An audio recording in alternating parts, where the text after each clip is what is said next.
pulihkan hatiku, ku nyatakan Kaulah segalanya. Engkaulah sumber pengharapan, sumber pengharapan. Haleluya, kuasa-Mu sanggup menyembuhkan.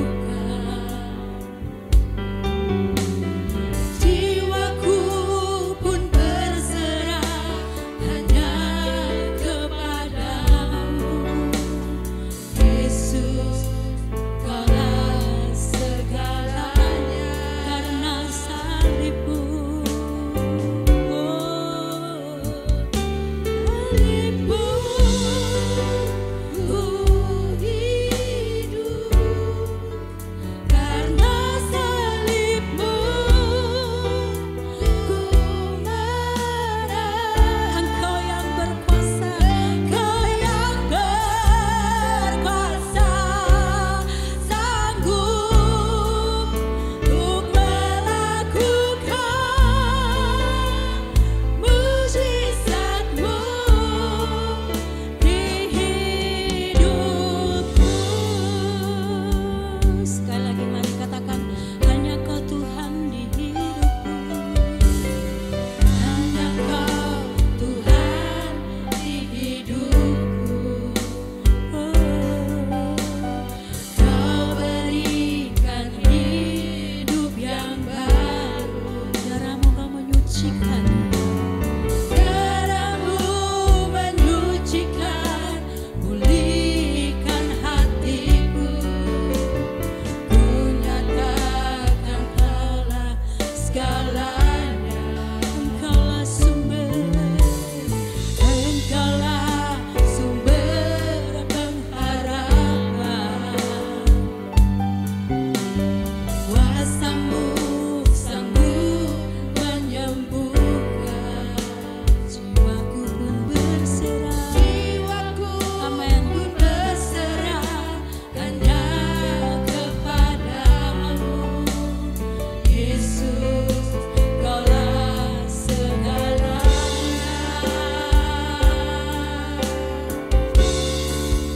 Karena salib-Mu, ku hidup. Karena salib-Mu, ku menang.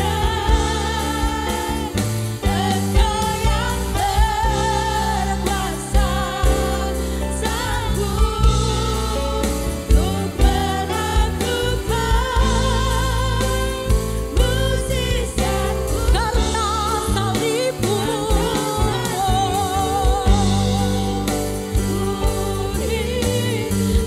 karena salib-Mu, haleluya, ku marah.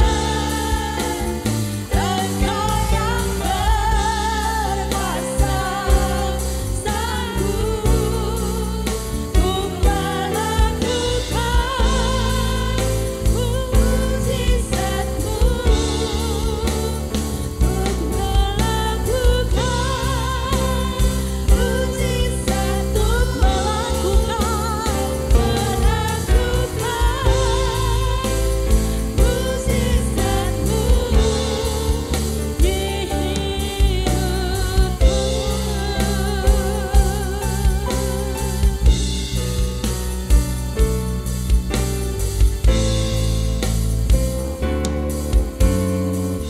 Berfirmanlah Tuhan, kami siap hati kami, biar dengan hati yang rendah kami boleh bersama-sama menerima berkat Tuhan. Puji nama Tuhan. Shalom Bapak Ibu Saudara yang dikasihi dalam Tuhan. Selamat sore semuanya. Saya bersyukur bisa ada di tempat ini bersama-sama berkumpul kembali dengan sidang jemaat GPDI Air Hidup Singosari. Hampir saya bilang GPDI Poris Indah. Terbiasa di sana ya. Senang sekali hari Senin kemarin Tuhan boleh izinkan saya bersama keluarga almarhum istri saya, kami boleh pergi ke sekolah Alkitab Batu untuk menjemput adik ipar saya yang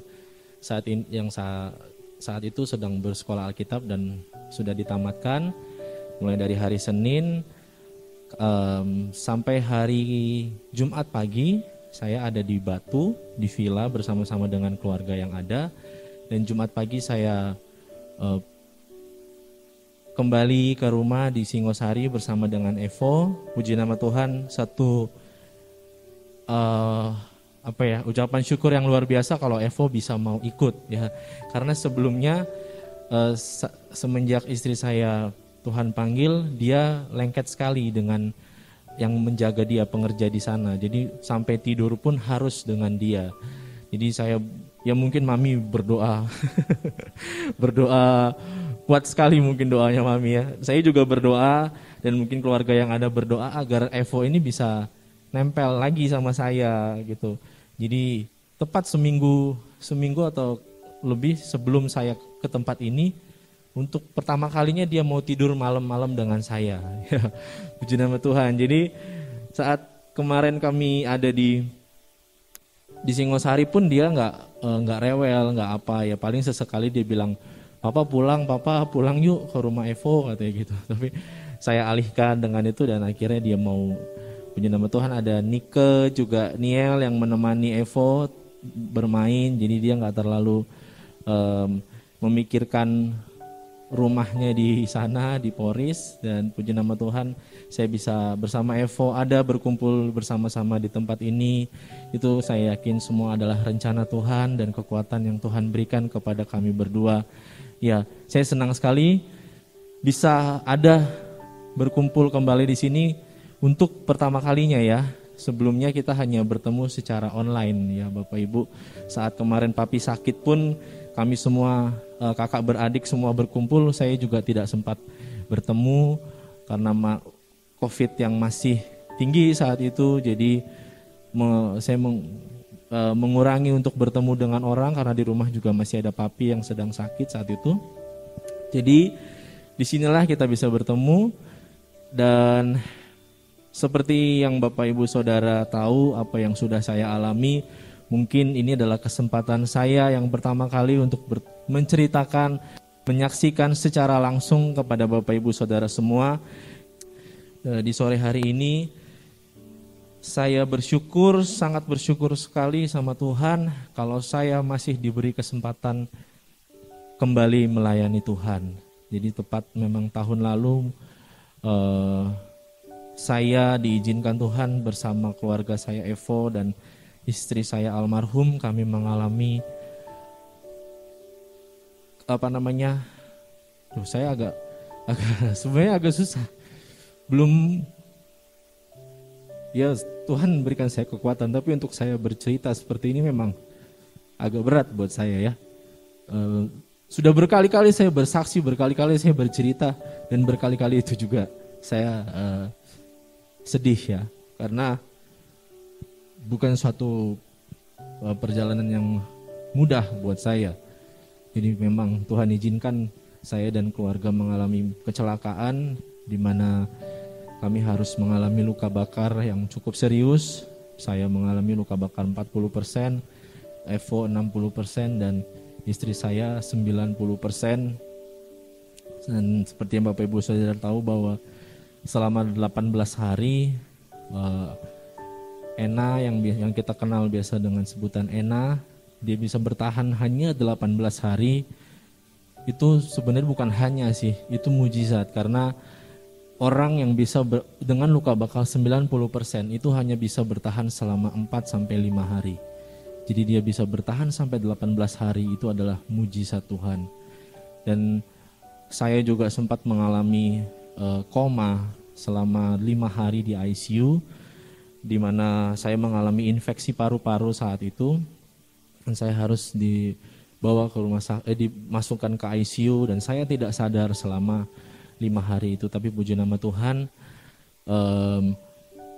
yang saya syukuri saat itu adalah bagaimana rencana Tuhan memanggil istri saya itu luar biasa. Jadi istri saya meninggal di tanggal 13 Mei 2020. Saya keluar dari ICU tanggal 12 Mei 2020. Jadi saya keluar dengan kondisi bagus, paru-paru saya bagus, tekanan darah saya bagus, gula saya juga bagus, semua dengan kondisi yang baik. Jadi saya diizinkan keluar dari ICU dan di tanggal 13-nya Tuhan panggil Ena. Itu yang mungkin orang tidak lihat, tapi saya merasakan seandainya saat itu kondisi saya masih drop dan istri saya dipanggil Tuhan, mungkin saya akan ikut juga. Karena alam bawah sadar saya mungkin berkata, buat apa kamu berjuang, buat apa kamu masih hidup lagi, istrimu aja sudah tidak ada. Jadi memang saat saya di ICU memang ada, saya merasakan ada perjuangan, masih ada harapan, masih ada istri saya, masih ada anak saya harus tetap berjuang untuk hidup. Ada harapan yang saya alami dan itu membantu saya untuk saya tetap harus hidup. Saya ingat sekali waktu saya sakit demam berdarah, hal yang sama yang saya rasakan waktu papi bilang hidup kita ini bukan karena melihat, tapi karena percaya. Di situ harapan yang sama muncul saat saya mengalami masalah itu, dan Tuhan, saya tidak mau mati dulu Tuhan, saya masih harus berjuang, saya masih hidup, saya masih punya istri, saya masih punya anak saya harus hidup untuk mereka, saya harus berjuang, saya masih mau melayani Tuhan saat itu. Dan singkat cerita, istri saya Tuhan panggil dan saya masih tetap dalam keadaan baik-baik saja, Tuhan masih berikan kekuatan, tapi iblis mulai masuk dalam pikiran saya saat kami berdua keluar dari rumah sakit. Disitulah iblis mulai meracuni pikiran saya, dan saya seperti yang Bapak Ibu tahu apa yang saya alami, kulit saya seperti ini, dan anak saya juga mengalami hal yang lebih parah dari saya, jari-jarinya tidak bisa dengan bagus. Kalau Bapak Ibu lihat sebelah kanan kelingking saya ini bengkok ya, karena ini tertarik saat pembentukan kulit baru, dia posisinya begini, jadi saya nggak bisa sampai lurusnya. Ditelunjuk juga nama di kelingking kiri ini juga saya tidak bisa sampai lurus dengan bagus. Nah, si Evo tangan kirinya semua seperti ini ya, dan tangan kanannya yang bagian kelingkingnya ya seperti ini, menempel. Tapi puji Tuhan sudah dilakukan operasi, walaupun belum sempurna, mungkin akan dilakukan beberapa kali operasi untuk penyembuhan dia. Nah, disitulah isi iblis mulai merasuki pikiran saya. Iblis mulai membuat saya bertanya-tanya, Tuhan kenapa ini? Kenapa sih harus terjadi? Kenapa sih saya harus mengalami hal seperti ini? Kenapa Tuhan, kenapa? Pertanyaan itu yang terus muncul dalam pikiran saya. Kenapa, dan kenapa? Saya terus dirundung dalam kesedihan yang cukup dalam. Justru saat saya keluar dari rumah sakit, karena saat saya di rumah sakit, puji Tuhan, saya menjalin hubungan yang baik dengan Tuhan. Saya berdoa, membaca Alkitab, itu hubungan saya bagus. Tapi saat saya keluar dari rumah sakit, disitulah saya mulai agak berkurang, karena saya sudah mulai bertemu dengan orang, saya mulai ada yang tinggal dengan saya, bersama-sama dengan saya, menemani saya, dan jam-jam doa saya mulai berkurang, waktu saya membaca Alkitab mulai berkurang. Disitulah saat saya lemah, pikiran-pikiran yang tidak baik itu mulai datang. Saya benar-benar terpuruk, dan bahkan mungkin saya pernah saksikan di firman, di khotbah yang mungkin Bapak Ibu pernah dengar, sampai di mana saya rasanya ingin bunuh diri saja. Tuhan, saya nggak mampu, Tuhan, saya rasanya Tuhan, saya sudah, buat apa saya hidup, Tuhan? Untuk apa saya melanjutkan hidup saya? Kekuatan yang tadinya saya dapatkan mulai hilang. Pikiran saya yang saya ingin perjuangkan mulai hilang. Saya mulai melupakan ada anak saya yang masih harus saya perjuangkan. Disitulah saya mulai down, saya mulai drop, dan saya mulai kehilangan harapan. Ya mungkin Mami juga sempat merasakan hal itu. Bagaimana Mami bertanya-tanya, kenapa semua ini harus terjadi? Tapi puji nama Tuhan, Tuhan tidak izinkan itu terjadi. Tuhan tidak izinkan sampai benar-benar saya berpikir saya mau berdiri di gedung yang paling tinggi saat itu Bapak Ibu, dan saya lompat sana bersama dengan Evo saat itu. Itu pikiran bodoh yang pernah saya pikirkan saat itu. Dan sampai saya akhirnya membaca satu perikop, mari kita bisa bersama-sama melihatnya di Ibrani 11. Kita lihat di sana judulnya, kalau Bapak Ibu Saudara melihat di Alkitab, Bapak Ibu Saudara semua, ada yang namanya saksi-saksi iman. Jadi satu perikop ini kita akan berbicara tentang yang namanya iman. Nah, di ayat yang pertama yang kita sering lihat, iman adalah dasar dari segala sesuatu yang kita harapkan dan bukti dari segala sesuatu yang tidak kita lihat. Jadi di perikop ini saat saya membaca, Tuhan kembali mengingatkan kepada saya bahwa sebagai umat yang percaya, sebagai orang Kristen, kita tidak bisa melihat apa yang ada di depan kita. Kita tidak bisa melihat apa yang sekarang ini sedang terjadi. Tapi kita bisa berharap hanya kepada Tuhan. Kita tidak tahu apa yang terjadi satu langkah ke depan saat kita keluar dari sini pun kita tidak akan tahu apa yang akan terjadi di sana. Dan saya pun tidak tahu, saya akan bisa mengalami hal seperti ini, saya tidak tahu. Bahkan sampai saya bisa kembali berdiri di tempat ini, saya tidak pernah membayangkan ya Bapak Ibu. Saya hanya membayangkan saya menjadi orang yang terpuruk, saya akan menjadi orang yang susah, saya akan menjadi orang yang tidak akan pernah berhasil, saya akan menjadi orang yang tidak akan pernah kembali melayani Tuhan. Saya diingatkan bahwa saat kita beriman, apa yang tidak kita harapkan, mungkin yang tidak tahu Tuhan sudah siapkan kepada kita. Amin. Saya tidak tahu bahwa saya akan kembali bisa berdiri di tempat ini untuk melayani Tuhan, untuk kembali memberitakan firman Tuhan, saya tidak tahu. Tapi saat Tuhan pulihkan saya yakin dan percaya ada kekuatan yang Tuhan saat itu berikan kepada saya. Yang saya tidak pernah berharap saya bisa kembali melayani, tapi Tuhan izinkan saya bisa kembali melayani Tuhan. Saya masih bisa berdiri kembali menyaksikan, kembali bercerita tentang kebaikan Tuhan. Dan saya yakin dan percaya Bapak Ibu Saudara di tempat ini juga saat ini. Mungkin Anda tidak pernah berharap ada di titik seperti ini. Di titik pekerjaan kita, dalam usaha kita, dalam apapun yang kita alami, mungkin tidak pernah ada dalam pikiran kita. Baik itu saat kita ada di atas ataupun kita ada di bawah, itu tidak pernah ada dalam pikiran kita. Tapi satu hal yang pasti, Tuhan memberikan kita kekuatan. Amin. Ya. Lalu kita akan melihat apa yang di perikop ini. Kita melihat di ayat yang kelima. Karena iman, Henokh terangkat supaya ia tidak mengalami kematian dan ia tidak ditemukan karena Allah telah mengangkatnya sebelum ia terangkat. Ia memperoleh kesaksian bahwa ia berkenan kepada Allah. Nah, di sini kita bisa melihat bagaimana Henokh dia Henokh tidak mengalami kematian karena apa? Karena ia hidup berkenan kepada Allah. Oke, saya akan membawa Bapak Ibu saat ini melihat bagaimana iman itu bekerja sama dengan ketaatan, bekerja sama dengan kehidupan yang berkenan. Nah, kita bisa melihat bagaimana Henokh saat itu dia memiliki hidup yang berkenan kepada Allah. Ada hidup yang berkenan, ada berkat yang Tuhan berikan. Oke? Jadi kita bisa melihat bagaimana iman Henokh, karena iman Henokh terangkat supaya ia tidak mengalami kematian. Itu suatu hal yang luar biasa. Tidak dimiliki oleh semua orang. Dia memiliki kesempatan yang luar biasa yang Tuhan berikan, kesempatan yang baik yang Tuhan berikan karena iman dia kepada Tuhan dan karena hidupnya yang berkenan kepada Tuhan. Jadi ada hidup yang berkenan kepada Tuhan, ada kesempatan yang luar biasa yang Tuhan berikan. Ya, kita bisa melihat yang pertama ada Henokh, lalu yang keenam, lalu di ayat yang keenam,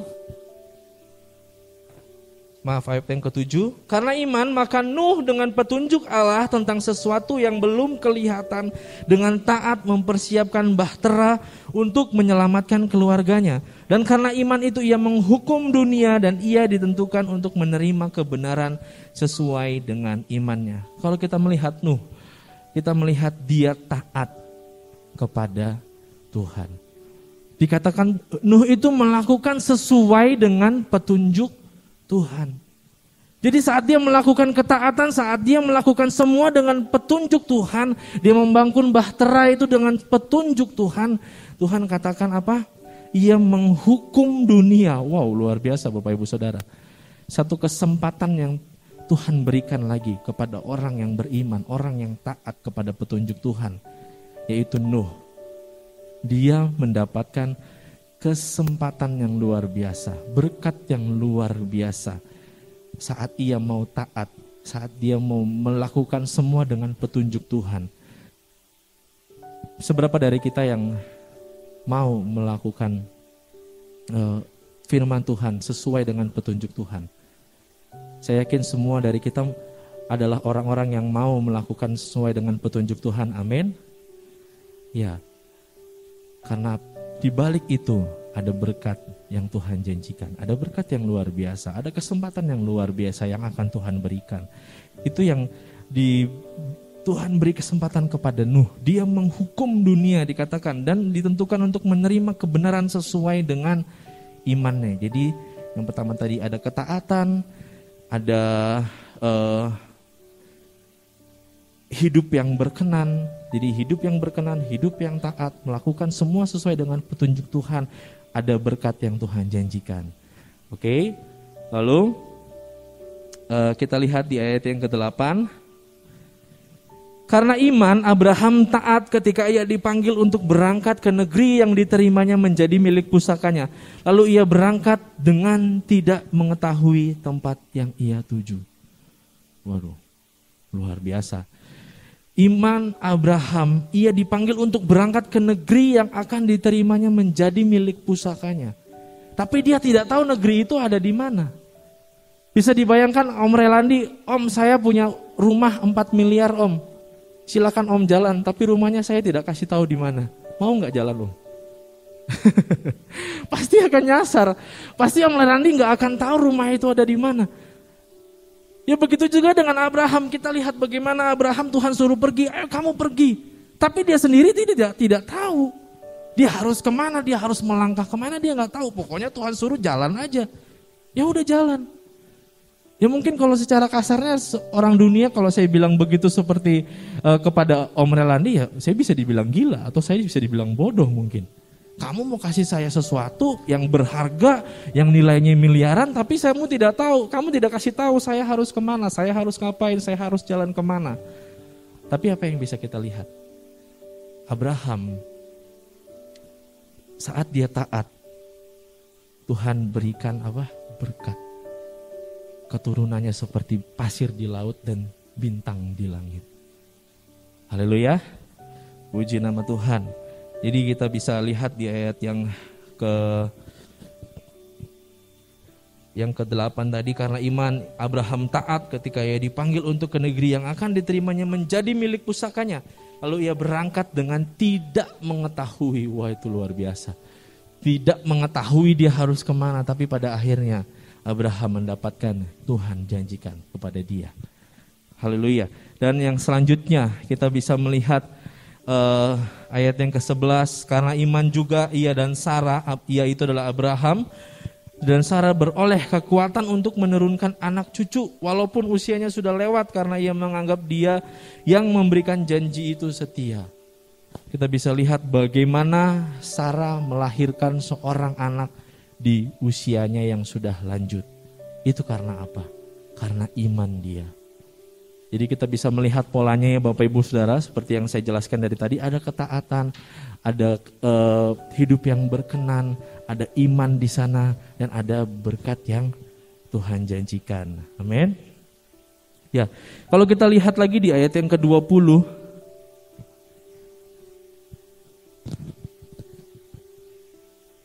Karena iman maka Ishak sambil memandang jauh ke depan memberikan berkatnya kepada Yakub dan Esau.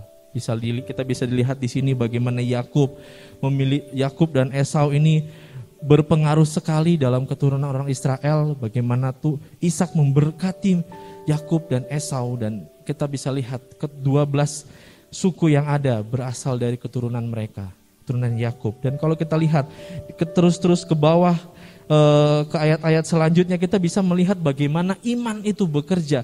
Tuhan memberkati orang-orang yang beriman, yang taat, yang setia, yang mengikuti petunjuk Tuhan. Semuanya Tuhan berkati. Ini suatu hal yang indah, bukan? Amin. Siapa yang mau diberkati? Angkat tangannya. Semua pasti mau diberkati. Siapa yang tidak mau diberkati? Bohong kalau kita sebagai manusia, kita tidak mau hidup diberkati Tuhan, kita tidak mau hidup Tuhan tolong, Tuhan sertai.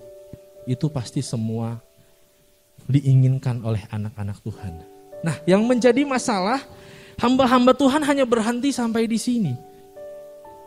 Khotbah yang diberikan hanya berhenti sampai di sini. Khotbah-khotbah yang diberikan hanya berhenti sampai di berkat. Anda setia, Anda taat, Anda melakukan sesuai dengan petunjuk Tuhan, Anda diberkati. Yes, itu benar, iya dan amin. Tapi hanya berhenti sampai di situ.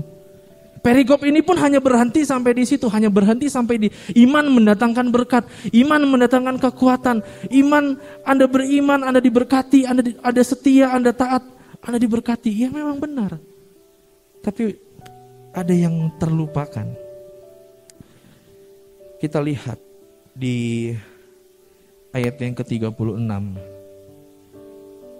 Sebagai orang percaya, Tuhan juga izinkan. Di ayat yang ke-36 ada pula yang diejek, didera, bahkan dibelenggu, bahkan dipenjarakan. Mereka dilempari, mereka digergaji, dibunuh dengan pedang.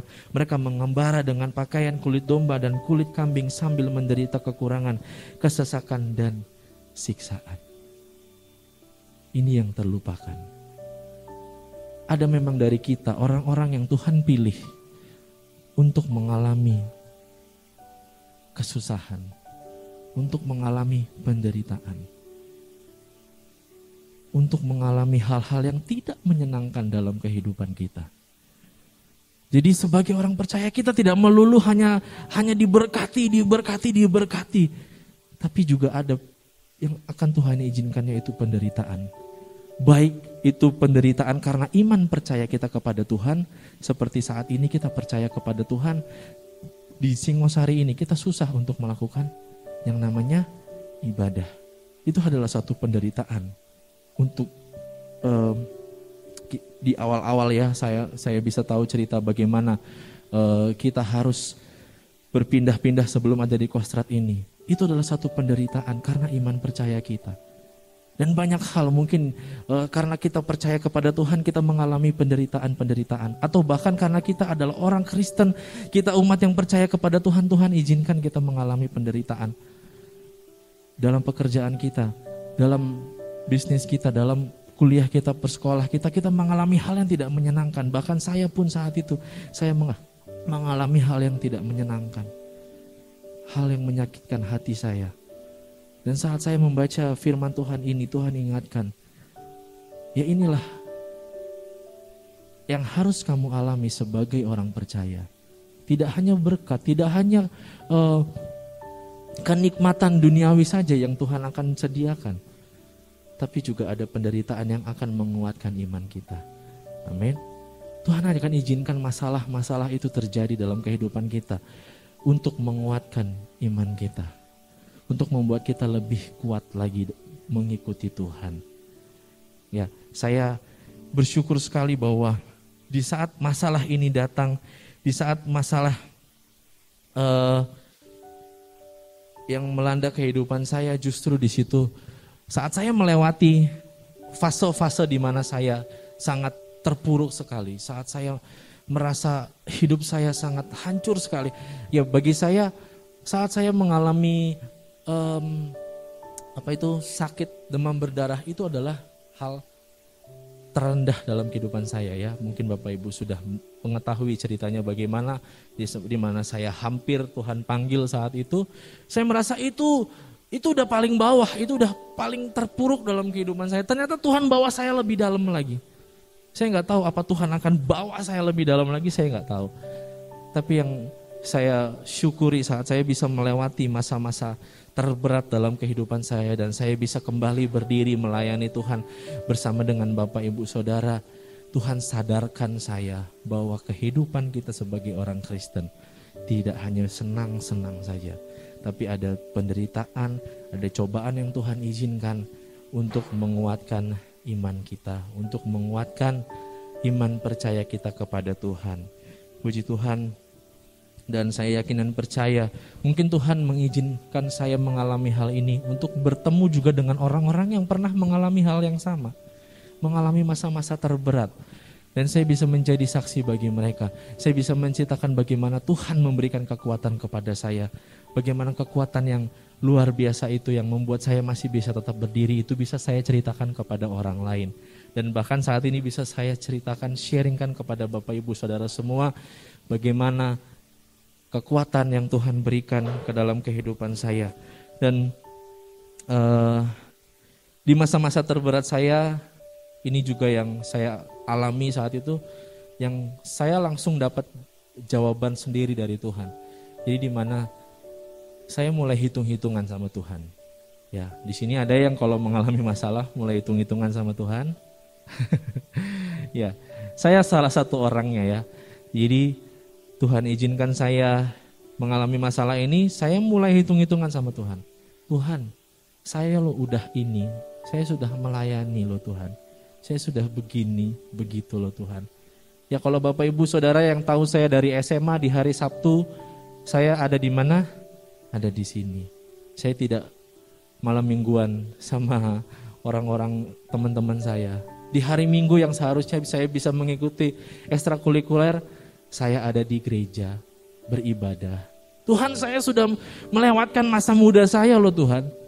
Saya sudah setia sama Engkau loh Tuhan, dari saya masih muda loh Tuhan.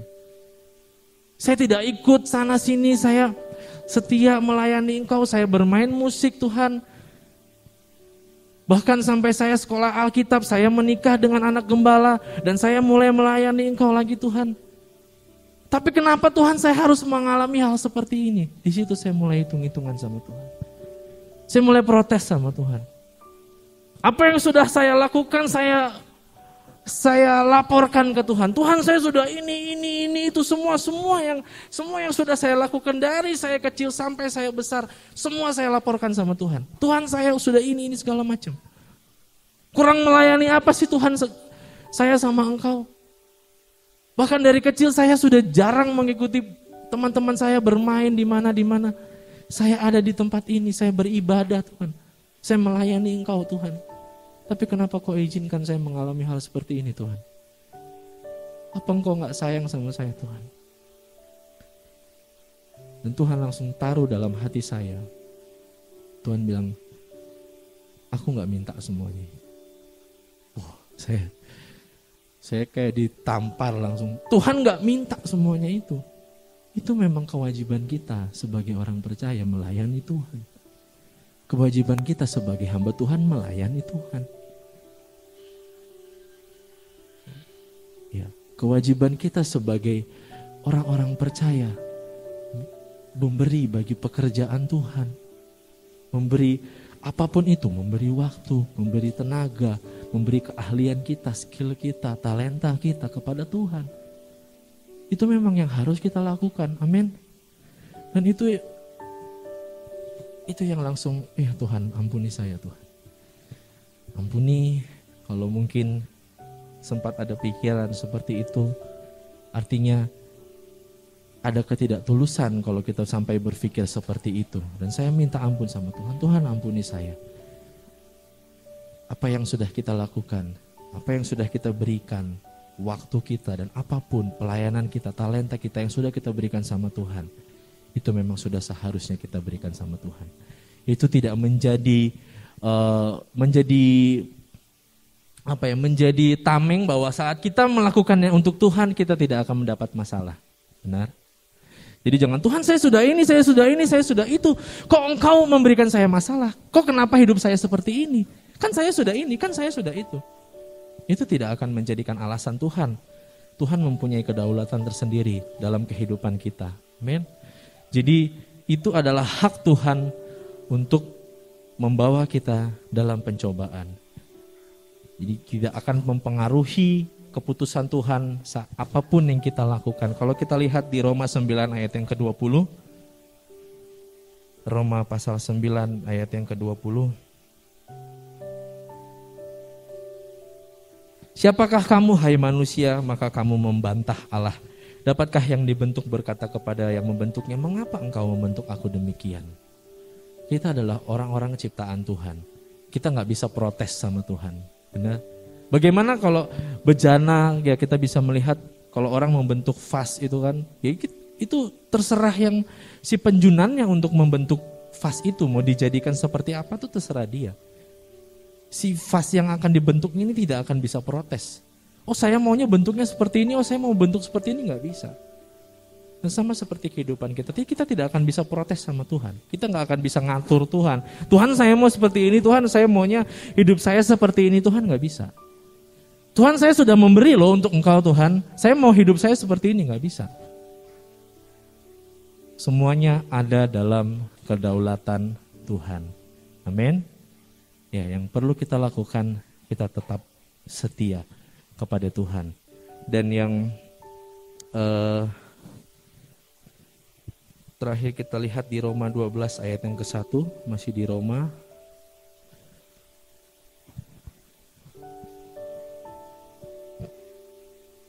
Karena itu saudara-saudara, demi kemurahan Allah aku menasihatkan kamu supaya kamu mempersembahkan tubuhmu sebagai persembahan yang hidup, yang kudus dan yang berkenan kepada Allah. Itu adalah ibadahmu yang sejati.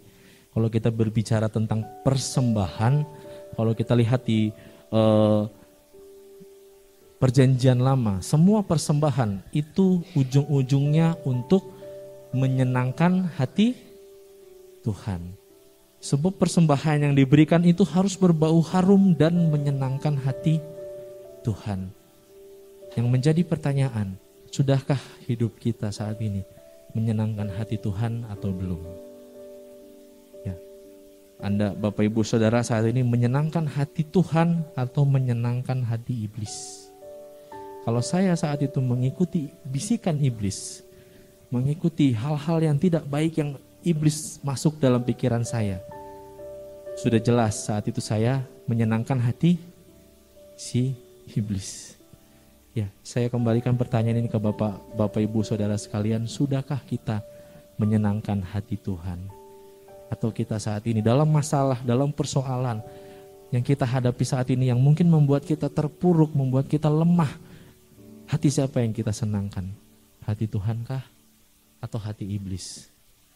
Puji nama Tuhan, ayat terakhir yang menguatkan saya, Yohanes 13 ayat yang ke-7.